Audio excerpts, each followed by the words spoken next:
Ya, sekali lagi layar interaktif masih kami buka pemirsa di 8202015 untuk Anda yang ingin mengajukan pertanyaan atau ingin memberikan opini begitu, dan tentunya berbicara mengenai Wakil Wali Kota Surabaya yang posisinya kita harap akan segera terisi dalam waktu dekat ini ya. Pak Diskadir, kalau boleh kita bertanya secara umum dari internal DPRD dan juga secara khusus dari fraksi Golkar, adakah kriteria tertentu yang diharapkan dari Wakil Wali Kota Surabaya? Tentunya kalau kriteria khusus itu tidak ada, karena ini sudah domainnya, jatahnya PDIP. Sudah kita serahkan kepada PDIP 2 orang ini yang diusung, Pak Wisnu Saktibuwana dan Saifuddin Zuhri. Tapi secara umum tentunya sebagai masyarakat Surabaya, kita menginginkan bahwa pertama Wakil Wali Kota ini bisa membantu dan bekerja sama dengan baik dengan wali kota. Jangan sampai nanti Wakil Wali Kota ini malah tidak bisa bekerja dengan baik, nanti gondok-gondokan dengan wali kotanya, nanti jadi masalah baru lagi. Wali kotanya juga begitu, kalau cocok kan nanti memberikan tugas untuk membantu enak. Tapi kalau tidak cocok nanti dinonjobkan lagi. Kita sudah berapa periode kan kita melihat zamannya Pak Narto, Bambang Deha sempat dinonjobkan, tidak dikasih kerjaan maksimal, dikasih kerjaan tapi tidak maksimal. Zamannya Pak Bambang Deha, Arif Afandi juga kita lihat paling cuma setahun, habis itu juga tidak terlalu maksimal, gitu kan. Nah, jadi kita tidak ingin ini berulang. Jadi kita ingin seperti Pak Dekarwo dan Gus Ipul. Ini kan baik sekali, 5 tahun perjalanan mereka ibaratnya apa, botol sama tutup, ya kan. Jadi saling mengisi dengan baik, bahkan lanjut lagi 5 tahun ke depan. Jarang loh ada pasangan gubernur, wakil gubernur, wali kota, wakil bupati, yang bisa berjalan kembali periode berikutnya. Nanti sudah tubruan begitu. Nah, ini Jawa Timur nih patut dicontoh. Jadi saya harapkan nanti wali kota yang terpilih bisa bekerja sama dengan baik dengan Bu Wali, dan Bu Wali juga bisa maksimal memberikan tugas-tugas pembantuan terhadap dirinya, terhadap wali kota ini gitu. Oke, baik, kita terima dulu penelpon yang sudah terhubung di sini. Selamat malam Extra Live. Ya, selamat malam Extra Live. Pak, Pak. Ya, baik Pak, mohon maaf Pak, mungkin volume suara boleh sedikit dikeraskan Pak ya. Silakan Pak. Oke. Ya. Halo. Ya, silakan Bapak. Terima kasih. Pak Diskadir, selamat malam. Bu, malam. Begini, yang kami sebagai masyarakat, kinerja Bu Wali Kota itu yang sudah bagus, itu kita bantu bersama-sama, termasuk anggota DPR, ketua DPR, warga masyarakat seluruhnya di Kota Surabaya ini. Jangan sampai nanti dengan adanya wakil wali kota malah menghambat. Saya berharap sebagai warga masyarakat, siapapun yang jadi wakil wali kota nanti malah jangan menghambat, jangan mewakili partai politiknya, tapi benar-benar untuk mewakili kepentingan masyarakat Surabaya mengenai tugas-tugas wali kota yang berhalangan. Saya tahu dari dulu di Kota Surabaya ini selalu dipolitisi, Bu ya. Kemarin Bu Wali aja mau dimakzulkan ya, mau diturunkan kemarin itu ya sebetulnya politik kotor itu, rakyat itu. Warga sudah cerdas Mbak ya, warga sudah cerdas. Bagaimana kinerja Bu Wali sekarang sama ketua DPRD aja turun-turun ke warga masyarakat itu bagus sekali itu. Saya baru kali ini ada wali kota sama ketua DPRD terjun langsung ke lapangan, menyusuri banjir, menyusuri apa, baru kali ini tahu Mbak. Makasih. Baik, terima kasih. Makasih Pak. Selamat malam. Baik, itu juga harapan dari masyarakat begitu ya, agar wakil wali kota siapapun yang terpilih akan juga bisa bersinergi dengan baik dengan wali kota Surabaya saat ini yang dinilai masyarakat sudah bagus begitu kinerjanya. Ibu ini, kalau boleh kita menganalisa yang saat ini sedang berlangsung begitu, sebenarnya dalam posisi seperti ini, partai mana yang lebih banyak mengambil keuntungan? Oke, sebenarnya dengan situasi partai yang saat ini ada ya, dengan kursi yang sebenarnya kursi Wali itu kan memang menjadi haknya dari PDIP begitu ya, dengan 2 calon yang diusung tadi begitu. Kemudian partai lain ini memang bisa aja mungkin ada konflik golongan mungkin yang ingin menghambat proses ini. Ya, sebenarnya kalau kita lihat ya mungkin partai mana yang menonjol yang diuntungkan itu akan susah karena itu koalisi itu.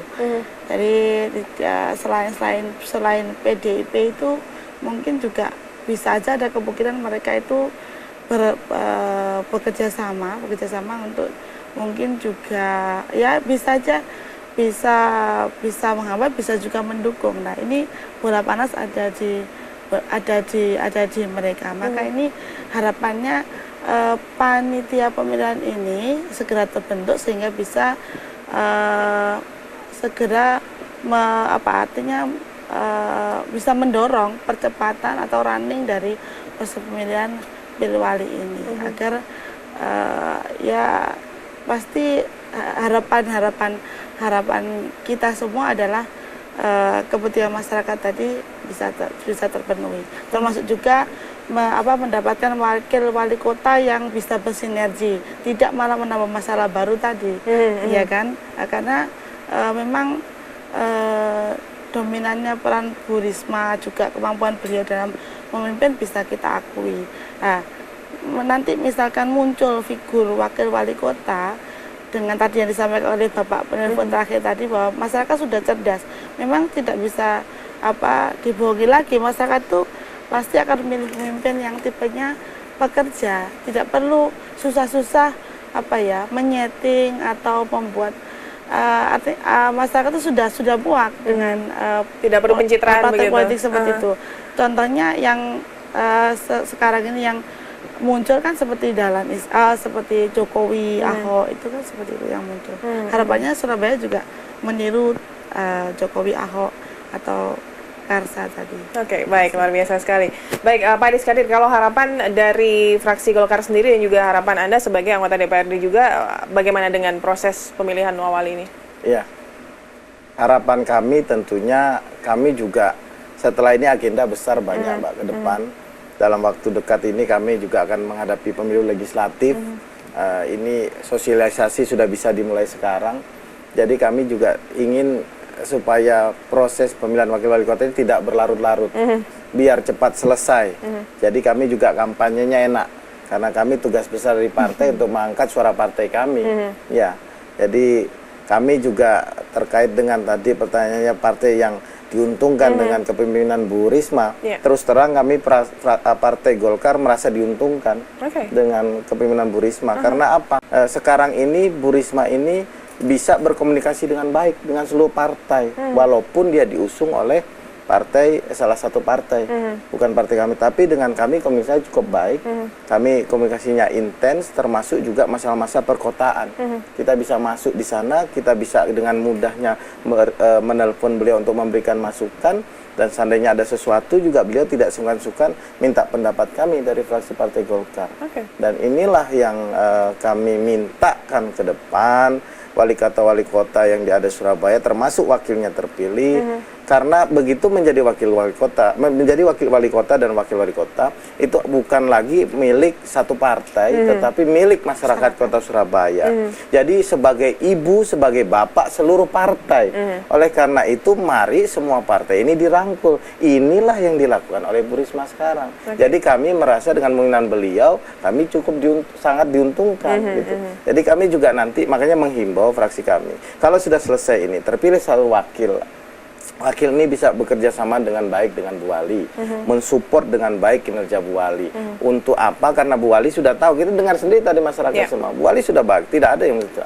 Jadi kan membantu bagaimana Surabaya lebih maju 5 tahun ke depan, seperti itu. Baik, seperti itu. Dan juga masyarakat tentunya berharap begitu ya, harapan begitu besar bahwa nanti Panli juga bisa nantinya mengeluarkan hasil dari siapakah calon-calon yang sekiranya bukan hanya lolos melewati berbagai macam ujian saja, baik itu dari saya secara jasmani, rohani, dan lain-lainnya, tapi juga yang terpenting bisa cocok begitu ya untuk bersinergi bersama-sama dengan Ibu Wali Kota Surabaya.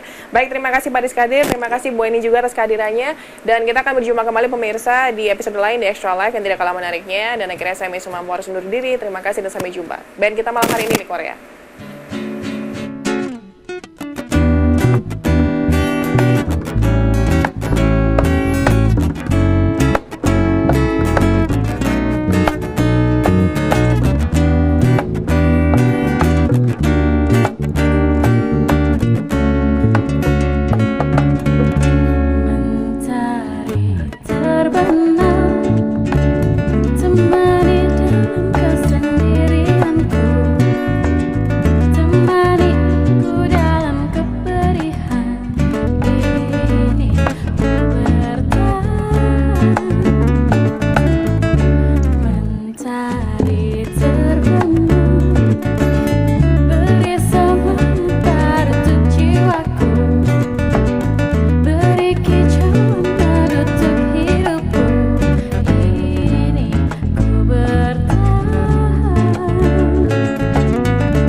SBO